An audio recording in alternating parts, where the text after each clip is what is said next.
కూటమి ప్రభుత్వ అవినీతిపై ప్రజల దృష్టి మళ్లించేందుకే లిక్కర్ స్కామ్ అంటూ ప్రచారం చేస్తున్నారన్నారు వైసీపీ సీనియర్ నేత సజ్జల రామకృష్ణారెడ్డి. టీడీపీ హయాంలోనే అసలైన మద్యం అవినీతి ఫైళ్లలో సంతకాలు చేసి అడ్డంగా దొరికిపోయారు చంద్రబాబు అంటూ విమర్శించారు.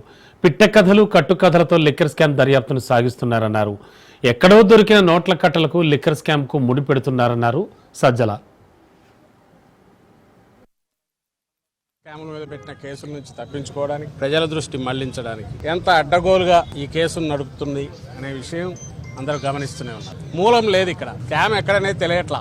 ఊడలు మెయిన్ స్కామ్ కు బేస్ అయిందనే తెలియట్లా.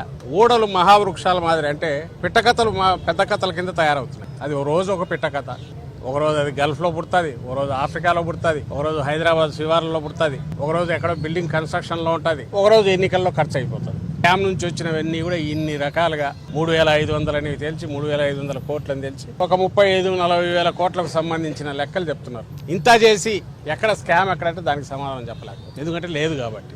దీని ద్వారా ఏం బెనిఫిట్ అవుతున్నారా అంటే తమ వైఫల్యాలను నుంచి తప్పించుకోవడానికి, ప్రజలకు ఆన్సర్ ఇవ్వాల్సిన పరిస్థితి నుంచి తప్పించుకునే ప్రయత్నం చేస్తున్నారు. పథకాల గురించి ఉండదు, పథకాలు ఎందుకు చేయలేకపోయామనేది ఉండదు, లేదా మేము ఇచ్చిన హామీ నుంచి తప్పించుకుంటున్నారు అని జనం నిలదీస్తున్న దానికి ఆన్సర్ ఉండదు. ఇవే కనపడుతుంటాయి.